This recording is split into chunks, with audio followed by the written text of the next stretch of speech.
और अब खबर आपकी हेल्थ से जुड़ी हुई है, जहां पर मिलावटी और नकली खाने के साथ साथ अब बाजार में नकली दवाएं भी मिलने लगी हैं। बेंगलुरु से लेकर के लखनऊ तक नकली दवाओं के कारोबार से जुड़े एक संगठित नेटवर्क का खुलासा हुआ। FSDA ने फर्जी बिलिंग, क्रॉस बिलिंग और फर्जी बैंक ट्रांजैक्शन के जरिए नकली दवाओं को बाजार में खपाने वाले गिरोह का पर्दाफाश किया। लखनऊ, आगरा, वाराणसी, गोंडा में अब तक करीब 5 करोड़ 43 लाख रुपए की अवैध दवाइयां जब्त की गईं और जांच में ये सामने आया है कि कई फर्म कागजों पर दवाओं की खरीद बिक्री दिखाकर नकली दवाओं को बाजार में बेचते थे, जिनके खिलाफ अमीनाबाद थाने में FIR दर्ज कराई गई और जांच की जा रही है।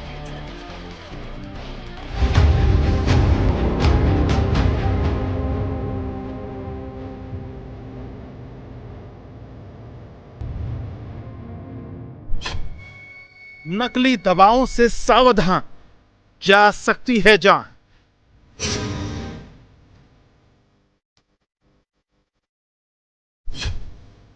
नकली दवा का कारोबार, दवाई बेचने वाले होशियार।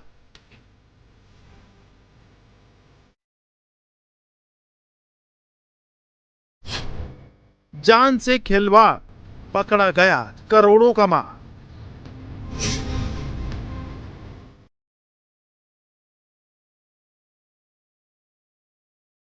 जिन दवाओं को हम और आप सेहत की संजीवनी समझकर लाते हैं, सोचिए अगर वो ही नकली निकले तो क्या होगा। यह सवाल इसीलिए क्योंकि ऐसा हो रहा है, छोटे मोटे नहीं बल्कि बड़े पैमाने पर हो रहा है। उत्तर प्रदेश से बेंगलुरु तक हो रहा है, तेलंगाना से उत्तराखंड तक हो रहा है। फर्जी बिलिंग के जरिए हो रहा है और ब्रांडेड दवाओं के स्टिकर लगाकर हो रहा है। यानी जिसे हम दवा समझकर ठीक होने के लिए ले रहे हैं, हो सकता है वो जहर बनकर शरीर को और खोखला कर दे। पैकेट और रैपर देखकर आप अंदाजा नहीं लगा सकते कि ये नकली दवा है, जो आपको हमें बीमारी से निजात दिलाने में मददगार नहीं बल्कि और अधिक बीमार करने वाली है। नकली दवा की ये बड़ी खेप उत्तर प्रदेश की राजधानी लखनऊ से जब्त की गई है, जिन्हें मार्केट में धड़ल्ले से बेचा जा रहा था। FSDA उत्तर प्रदेश ने जांच अभियान चलाया तो पता चला कि फर्जी बिलों पर नकली दवाएं खपाई जा रही हैं, जिसके बाद छापेमारी कर लखनऊ, आगरा, वाराणसी और गोंडा से 1-2 करोड़ नहीं बल्कि 5 करोड़ से ज्यादा की अवैध दवाइयां जब्त की गई। कार्रवाई के दौरान लखनऊ से 41.58 लाख रुपए, वाराणसी से 25 लाख रुपए, गोंडा से 1 करोड़ 13 लाख रुपए और आगरा से 3 करोड़ 63 लाख रुपए की अवैध दवाइयां बरामद की गई। अभियान के तहत राजधानी लखनऊ के अमीनाबाद में नकली और काउंटरफीट दवाओं की सप्लाई चेन चलाने वाले संगठित गिरोह का पर्दाफाश हुआ। जांच में सामने आया कि health plus, MK pharma, Ram pharma और patient care surgical house Saharanpur मिलकर फर्जी बिलिंग के जरिए नकली दवाएं बाजार में खपा रही थी। हेल्थ प्लस को लाइसेंस मई 2025 में मिला था, लेकिन फर्म अप्रैल 2025 से ही अवैध लेन देन दिखा रही थी। हैरानी की बात यह है कि स्टैंड मेड नाम की निर्माता कंपनी ने हेल्थ प्लस की तरफ से बेची जा रही एल्कासोल सिरप को नकली करार दिया था। वहीं MK फार्मा ने वित्तीय वर्ष 2025-26 में करीब 8.87 करोड़ रुपए की फर्जी खरीद दिखाई और सबूत मिटाने के लिए पुराने डेटा तक को डिलीट कर दिया।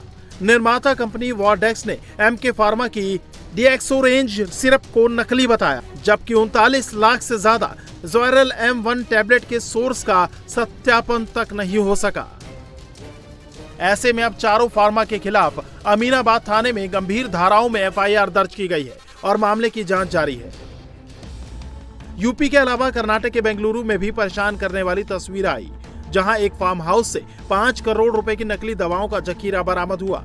जानकारी के मुताबिक FDA को बेंगलुरु में बड़े पैमाने पर नकली दवाओं की सप्लाई की जानकारी मिली थी, जिसके बाद बड़े बड़े अस्पतालों की फार्मेसी और दवाओं की दुकानों पर नजर रखी गई। जांच में सामने आया कि एक फार्म हाउस से दवाओं की सप्लाई हो रही है और जब फार्म हाउस में रेड की गई तो वहां बड़ी बड़ी कंपनियों की नकली दवाओं और इंजेक्शन पर लेबलिंग का काम चल रहा था।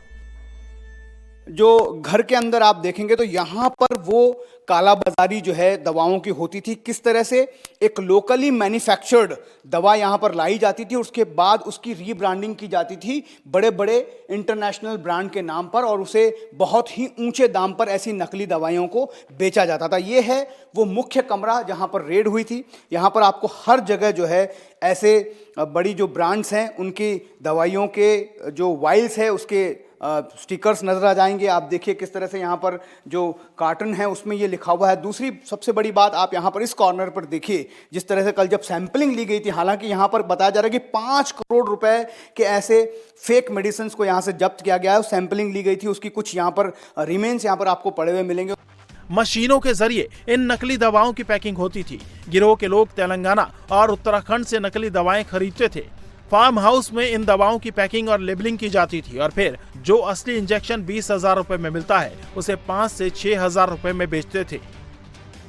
ये जो दवाई है ये वाइल है। ये ऐसा कहा जा रहा है कि देखिए कि ये खाली शीशी, इस पर ये लोकल जो है इस पे ये दवा जो है भर देते थे और यहाँ पर सिर्फ इसकी लेबलिंग होती थी। जो बड़ी बड़ी इंटरनेशनल कंपनी है उसके नाम से इसकी लेबलिंग करके ये लोग इसे बाजार में, अस्पतालों में डिस्ट्रीब्यूटर को रिटेल तक भी बेचते थे।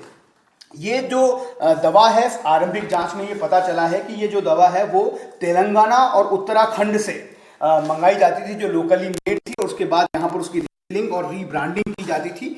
जो इनके पास से, क्योंकि ये दवाएं जब वहां से आती थी तो उस वक्त भी इनके ऊपर स्टिकर लगना जरूरी होता था, इसलिए इन्होंने यहाँ पर एक स्पेशली जो है एक स्टिकर, देखिए आप यहाँ पर देख सकते हैं, ये इसका पन्ना है। बाकी तो मैक्सिमम सामान यहाँ से जो है स्वास्थ्य विभाग ने जब्त कर लिया है।